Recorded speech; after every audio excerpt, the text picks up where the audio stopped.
Enfin chez soi, en famille. Pour Mireille et Jean, c'est la fin du cauchemar. Au téléphone, il faut rassurer les proches et répondre aux journalistes. Vendredi soir, ils étaient en croisière sur le Concordia lorsqu'à 21h45, leur vie a basculé. Le bateau qui gîte, l'absence d'informations, l'attente et finalement...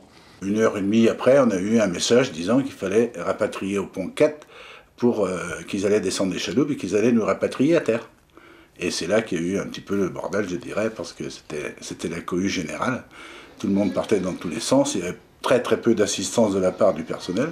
Il y a 2 dames à côté de nous qui ont décroché des grosses bouées énormes, parce qu'on n'avait pas de gilet, hein, on n'avait rien. Et puis moi je m'accrochais un peu plus ou moins à cette dame, je me disais au moins si elle prend cette bouée, j'irai avec elle, quoi. Coincés au niveau des escaliers, Mireille et Jean peuvent finalement rejoindre une chaloupe, mais là aussi l'équipage est totalement dépassé. Ça criait, mais en italien forcément on ne comprenait rien. Et puis au bout d'un moment, on va dire un quart d'heure peut-être que nous étions dans la chaloupe, le bateau est descendu d'un coup sur 5-6 mètres et s'est arrêté. Et là, on a fait la balançoire sur la coque, quoi.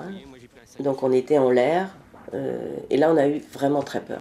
Ils poseront pied à terre vers 23h30, le soulagement après l'effroi.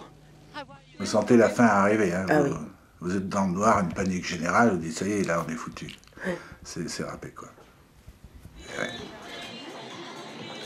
2 jours après le drame, ils arrivent enfin à Plouhinec, mais ils ont perdu beaucoup de choses, papier, clés, téléphone, il faut maintenant tout remplacer et même racheter des vêtements.